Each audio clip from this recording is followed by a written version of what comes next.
अस्सलाम वालेकुम स्टूडेंट्स, आज हम करने जा रहे हैं चैप्टर नंबर 17 जो है फिजिक्स ऑफ सॉलिड्स की एक्सरसाइज के क्वेश्चंस। पहला क्वेश्चन जो है बच्चों है 17.1 distinguish between crystalline, amorphous and polymeric solids. जी हमने डिस्टिंग्विश करना है, हमने फ़र्क बयान करना है तीन तरह के टाइप्स ऑफ सॉलिड्स के अंदर, क्रिस्टलाइन, अमार्फस और पॉलीमेरिक। जी तो सबसे पहले लिखेंगे यहाँ पे क्रिस्टलाइन,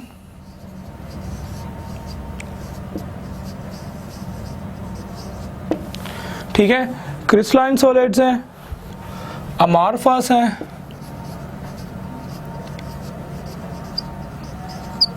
और तीसरा है हमारे पास पॉलीमेरिक।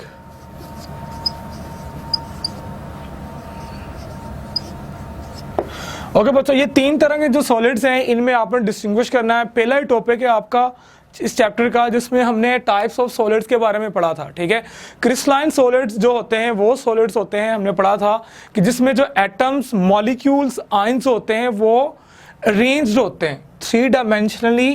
एटम्स, आयंस जो होते हैं वो क्या होते हैं? अरेंज्ड होते हैं। एटम्स, आयंस, मॉलिक्यूल्स,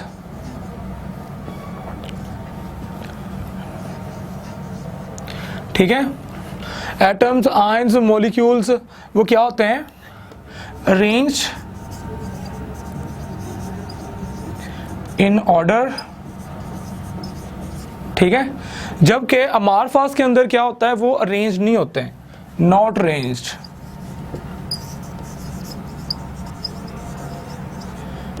ओके, और पॉलीमेरिक क्या होते हैं? पॉलीमेरिक हमारे पास इन बिटवीन होते हैं। इन बिटवीन किसके? यानी इसमें लेस, मोर और लेस, मोर और less order. Okay, more and और लेस ऑर्डर और इन बिटवीन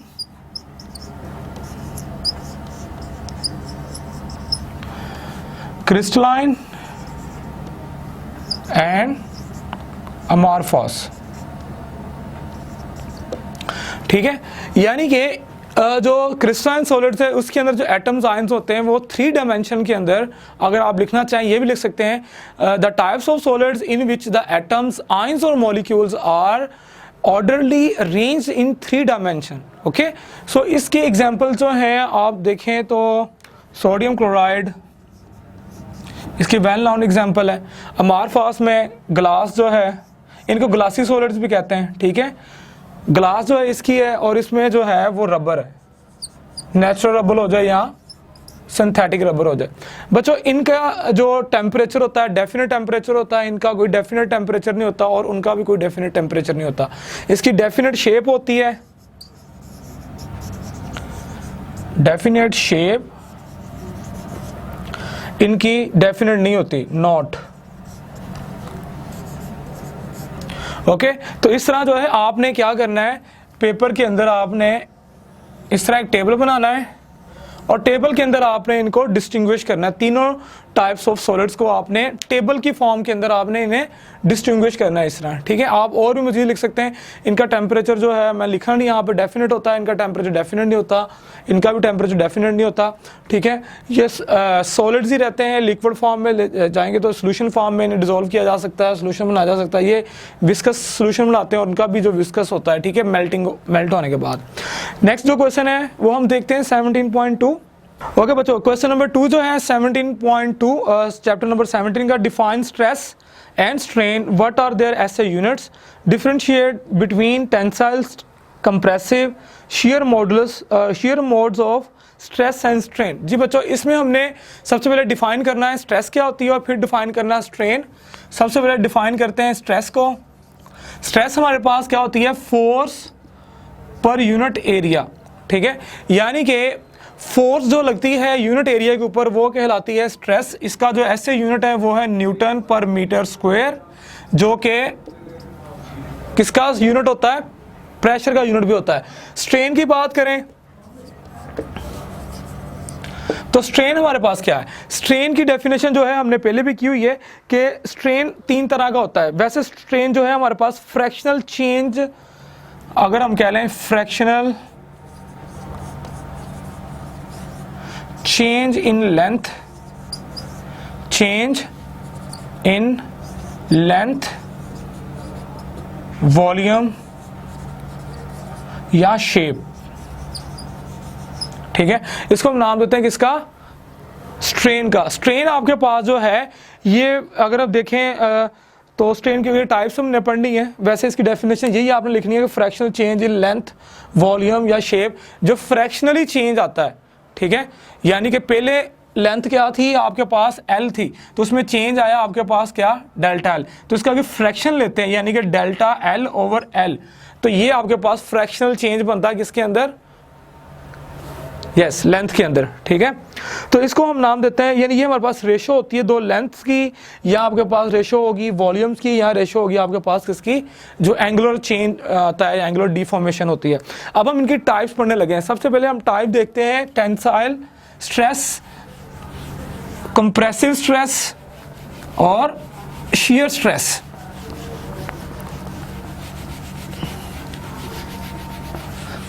तो डिफरेंट मोड्स ऑफ स्ट्रेस देखते हैं सबसे पहले, फिर हम डिफरेंट मोड्स ऑफ स्ट्रेन देखेंगे। ठीक है, सबसे पहले देखते हैं टेंसाइल स्ट्रेस, फिर आपके पास है कंप्रेसिव स्ट्रेस, कंप्रेसिव स्ट्रेस, फिर आपके पास तीसरी जो टाइप है आपके पास स्ट्रेस की वो है शियर स्ट्रेस, शियर स्ट्रेस। बच्चों ये वाला क्वेश्चन जो है ये लॉन्ग क्वेश्चन में आने की प्रोबेबिलिटी है, इसकी जो पेयरिंग स्कीम है उसके अकॉर्डिंग आपके इस क्वेश्चन की ये पूरा का पूरा क्वेश्चन आएगा तो आपका लॉन्ग क्वेश्चन बन के आ सकता है, लेकिन अगर शॉर्ट में आएगा तो ये सारा आना मुश्किल नहीं है, मुश्किल है यानी कि। तो टेंसाइल स्ट्रेस आपके पास क्या होगी? वो स्ट्रेस जो कि उसकी लेंथ को चेंज करे, उसे हम नाम देते हैं किसका? टेंसाइल स्ट्रेस का, यानी change in length. Stress causes the change in length, उसे हम नाम देते हैं किसका? टेंसाइल स्ट्रेस का। और कंप्रेसिव स्ट्रेस जो कि चेंज करेगा उसके वॉल्यूम को, change in volume, the stress causes by change in volume. इसी तरह the stress causes by change in shape और एंगुलर डिफॉर्मेशन। ठीक है, तो ये आपके पास आ जाती है टाइप्स किसकी? स्ट्रेस की। इसी तरह आपके पास स्ट्रेन की टाइप्स भी हैं, उनको देख लेते हैं। इनको मोड्स भी कहते हैं। ये हमने मोड्स ऑफ स्ट्रेस पढ़े हैं, अब हम मोड्स ऑफ स्ट्रेन देखते हैं।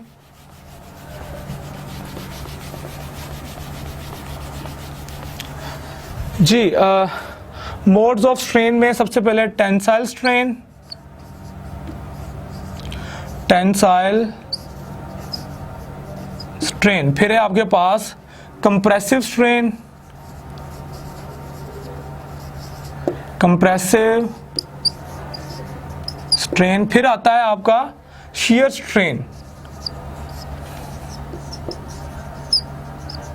ओके, वैसे अगर हम स्ट्रेन की बात करें तो स्ट्रेन का कोई यूनिट नहीं होता। ठीक है, क्योंकि स्ट्रेन जो हमारे पास फ्रैक्शनल चेंज होती है, लेंथ ओवर लेंथ है, वॉल्यूम ओवर वॉल्यूम है, एंगुलर डिफॉर्मेशन जी के, यानी कि जो एंगुलर शेप के अंदर आती है एंगल ओवर एंगल ही होती है एक्चुअली, वो जो आपका रेडियन होता है। ठीक है, तो बच्चों आपने स्ट्रेन का कोई यूनिट नहीं होता, याद रखना है। अब हम ये टाइप्स ऑफ या मोड्स ऑफ स्ट्रेन देखने लगे हैं, यानी कि अगर वो स्ट्रेन जो कि सिर्फ और सिर्फ उसकी लेंथ के अंदर जो है, यानी कि fractional change in length on applying stress. ठीक है, यानी कि अगर वो स्ट्रेन जो कि उसके अंदर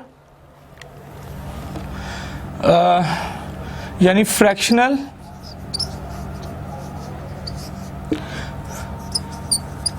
change in length bye applying stress, by applying stress. ठीक है, यानी कि उसके फ्रैक्शनल चेंज आएगा जो उसकी लेंथ के अंदर फ्रैक्शनल चेंज स्ट्रेस की वजह से, वो हमारे पास होगा टेंसाइल स्ट्रेन। इसी तरह आपके पास fractional change in volume, change in volume by applying stress, by applying stress. ठीक है, इसी तरह आपके पास शियर स्ट्रेन क्या होगा? Change in shape. ठीक है, यानी कि वो स्ट्रेस जो कि काज, यानी वो स्ट्रेन कह लें caused change in angular deformation, ठीक है, एंगुलर डिफॉर्मेशन यानी वो स्ट्रेन जो कि उसके एंगुलर डिफॉर्मेशन को चेंज कर दे, ठीक है, जो कि हमारे पास इक्वल होता है प्रोडक्ट, जो इसमें एंगुलर डिस्प्लेसमेंट का प्रोडक्ट होता है एक्चुअली, या आप कह लें उसके अंदर जो एंगुलर, ये आपके पास एक बॉडी थी, ठीक है, इस पे एक साइड से जो है स्ट्रेस लगे इस तरफ, तो ये चेंज हो गए कुछ इस तरह बन जाए,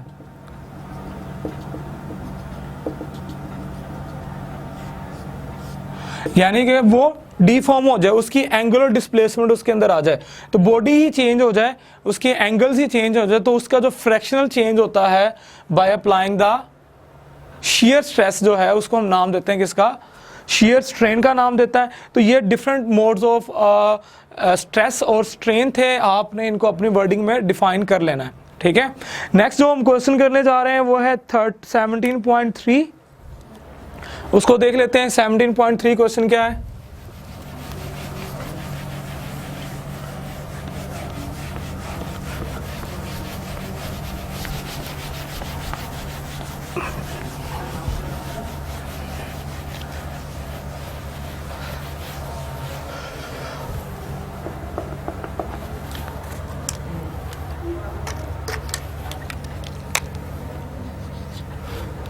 वो बच्चों 17.3 की जो स्टेटमेंट है वो पढ़ लेते हैं। Define modulus of elasticity, show that the units of modulus of elasticity and stress are the same, also discuss its 3 kinds.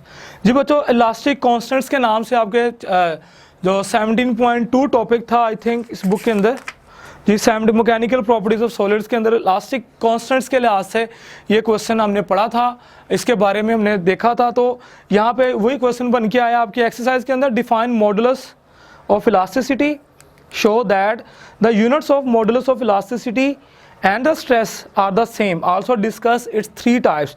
तो मॉडुलस ऑफ इलास्टिसिटी को हम क्या नाम देंगे ये हम देखते हैं। तो बच्चों मॉडुलस ऑफ इलास्टिसिटी को हम डिफाइन करते हैं, ये हमारे पास रेशो होती है, ठीक है, जो बॉडी पे स्ट्रेस लगा होता है ओवर स्ट्रेन, ठीक है, यानी कि मॉडुलस ऑफ इलास्टिसिटी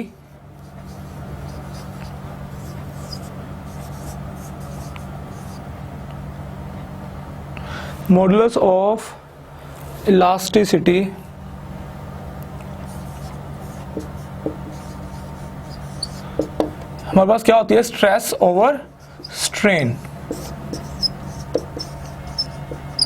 ठीक है, यानी स्ट्रेस ओवर स्ट्रेन होती है। अब आपको पता है स्ट्रेस जो है उसका यूनिट होता है न्यूटन पर मीटर स्क्वायर, और इसका क्या होता है 9 यूनिट स्ट्रेन का, तो इसका यूनिट भी आ जाता है न्यूटन पर मीटर स्क्वायर, जो कि स्ट्रेस का यूनिट है, स्ट्रेस यूनिट, ठीक है। तो इन दोनों का मॉडुलस ऑफ इलास्टिसिटी का और स्ट्रेस का यूनिट सेम है, क्योंकि स्ट्रेन का कोई यूनिट नहीं होता, क्योंकि ये फ्रैक्शनल चेंज आता है उसके लेंथ के अंदर, उसके वॉल्यूम के अंदर और उसकी शेप के अंदर। अब इसके डिफरेंट मोड्स हैं, वो हम देख लेते हैं, डिफरेंट टाइप्स, इसकी जो 3 काइंड्स हैं, इसकी 3 टाइप्स हैं। पहली टाइप जो है आपको पता है वो यंग्स मॉडुलस है, फिर आपके पास शेयर वॉल्यूमेट्रिक मॉडुलस है, और तीसरा आपके पास जो है वो आपके पास है शेयर मॉडुलस, ठीक है।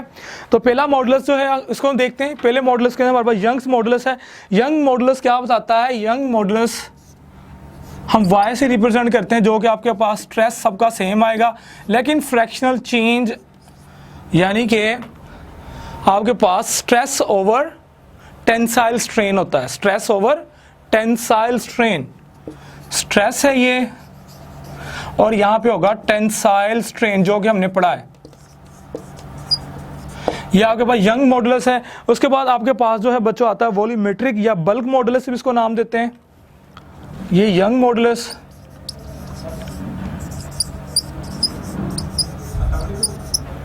उसके बाद आता है आपके पास बल्क मॉडुलस। बल्क मॉडुलस को बच्चों आपकी बुक के अंदर भी लिखा होगा के से रिप्रेजेंट करते हैं। ये भी आपके पास स्ट्रेस होगी, यानी कि force per unit area over change in volume, यानी कि आपके पास टेंसाइल आपके पास कंप्रेसिव स्ट्रेन होगा, ठीक है, जो हमने पहले डिफाइन किया था, यानी कि इसको के से रिप्रेजेंट करते हैं, कैपिटल के से, डेल्टा वी ओवर वी होगा, ठीक है, या इसको लिख लेंगे स्ट्रेस ओवर कंप्रेसिव स्ट्रेन या बल्क स्ट्रेन भी कहते हैं, कंप्रेसिव स्ट्रेन। ओके, थर्ड जो टाइप है आपकी इसके पास वो आती है हमारे पास शेयर मॉडुलस। शेयर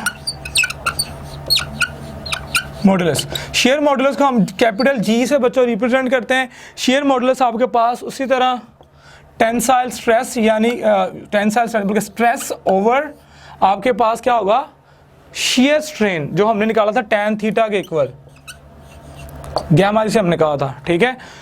तो ये आपके पास 3 काइंड्स होगी किसकी, इलास्टिक मोड्स की, या मॉडुलस ऑफ इलास्टिसिटी की, या इलास्टिक कांस्टेंट्स भी इनको नाम देते हैं, नंबर 1, नंबर 2 और नंबर 3, ठीक है। इन्हें आप नोट डाउन कर लें, ठीक है, इन्हें आप अपनी वर्डिंग में लिख भी सकते हैं।